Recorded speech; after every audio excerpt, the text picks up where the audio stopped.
Tomatoes can come in a variety of colors, textures, sizes, shapes, and varieties. Sometimes it can be overwhelming to figure out which one's right for you, or to know which one to grow in your garden, or which one to choose for a recipe. So let's explore from tomatoes, from garden to kitchen.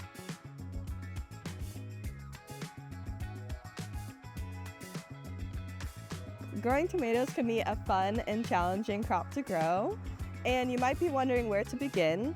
So I like to start by asking myself questions about my maintenance and cooking needs. So things like, what do I like to cook? How much space do I have? How much time do I have to dedicate towards my tomatoes? There are two main varieties when picking a tomato, determinate and indeterminate.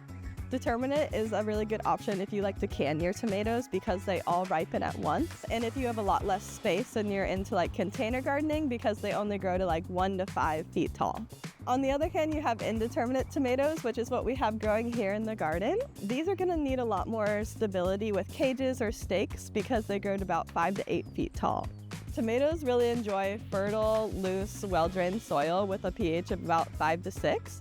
And the only way to really know the pH of your soil is to get it tested, which you can do for free through the Cooperative Extension. Tomatoes like to be planted about 18 inches apart, so they have plenty of space to grow. When planting a tomato, you want to plant it really deeply. So when you have your transplant, pinch off the first few leaves at the bottom, and then try to plant a lot of the stem so that it has a nice solid foundation to grow. Tomatoes like about 6 to 8 hours of sunlight per day.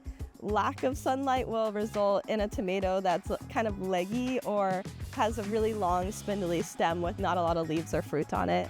So when things start getting really hot, they're really susceptible to disease. And if you have not that much sunlight in your garden or patio, then a cherry tomato is a good option. So watering tomatoes can be a little tricky because they do enjoy a lot of water, but too much water can result in a crack in the skin. So just follow your normal watering schedule of putting your finger in the soil up until your knuckle, and if it's wet or moist up until your knuckle, then no more watering needs to be done for that day. Usually they recommend about 1 inch of water per week for tomatoes. Pollinators are vital for tomatoes to be productive.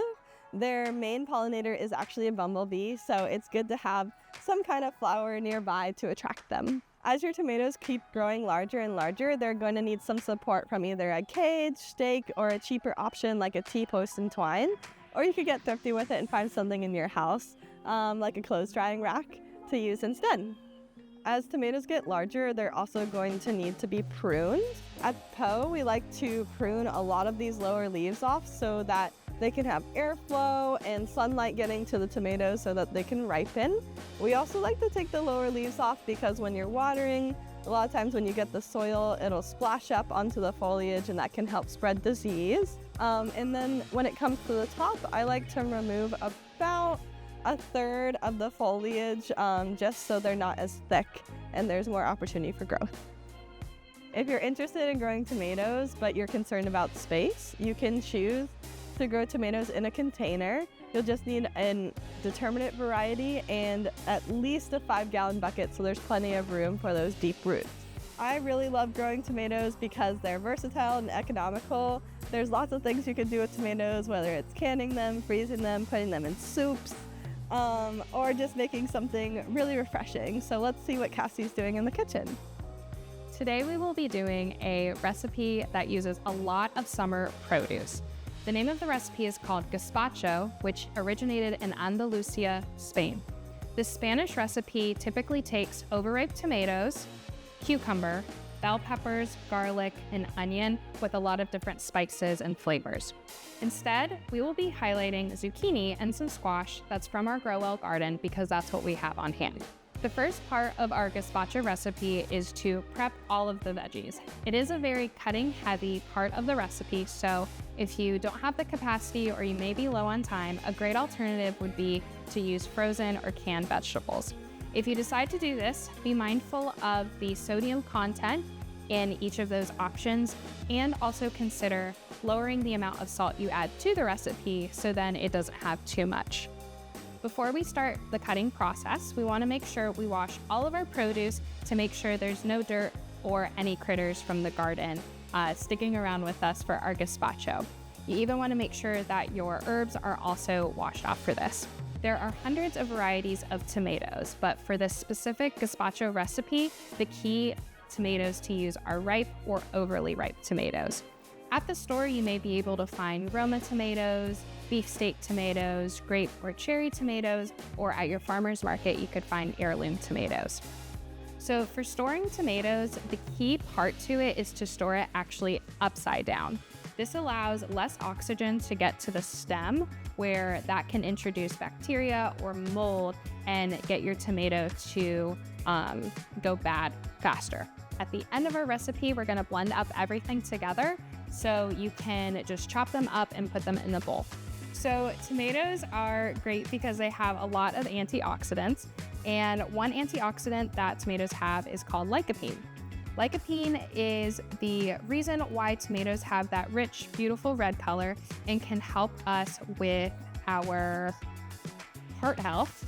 So any red fruit or vegetable is going to help with our heart, and those antioxidants are going to benefit our immune health and also our brain health. Tomatoes also have vitamin C, so having fruits and vegetables with vitamin C will help benefit your immune system and help you not get sick as much. Now that we have our beautiful chopped up vegetables, we are going to add the last few ingredients, which are the red wine vinegar, olive oil, and our spices. I added a little bit more of red pepper flakes just to spice it up a bit, but you can customize it to your family's desires. After we put these ingredients all together and mix them up, we are going to put it in the fridge covered for at least 30 minutes. If you have the time, try to do it overnight to really let those flavors marinate and create a really nice texture. Is a tomato a fruit or a vegetable? This is a common question we get here at the Poe Center, and you may have debated it in your own home. According to the garden, botanically speaking, a tomato is a fruit. This is because when a tomato plant grows, the flower turns into the ripened fruit. This is very similar to how a pepper, a cucumber, even a pumpkin grows, and you can tell that they are a fruit because they have seeds inside. Let's go check on the gazpacho and see if we're ready for the next step. Now that we have all of our produce nice and marinated and chilled, we're ready for the next step. For the next step, you will need a food processor or a blender and also have some water on hand. The recipe calls for 1 to 2 cups of water to help everything blend together, and you can see how it works out depending on your produce you have. All right, I'm just gonna peel off the plastic wrap, and everything looks really good.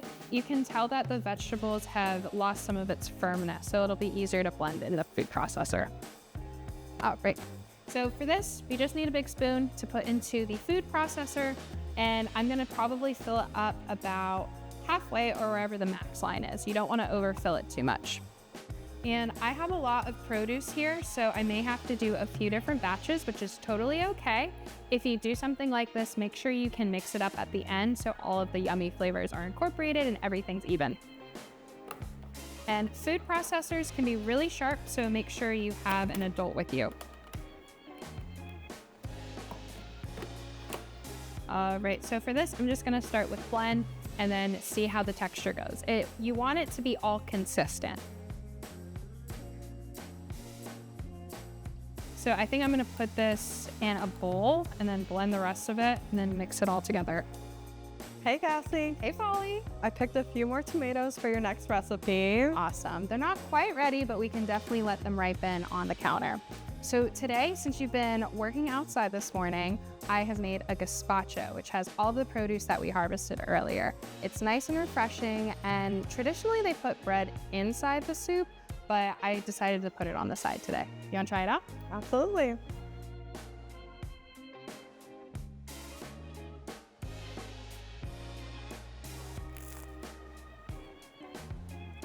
Really refreshing. Yeah, it's really flavorful too. That garlic, you can taste it. Delicious. If you have a lot of produce, or if your friend has a lot of produce, gazpacho is a great recipe where you can incorporate all of the different types based on your preferences. So tell us in the comments what you like to put in your gazpacho. And don't forget to like and subscribe, and don't forget to Stay Poe Fit.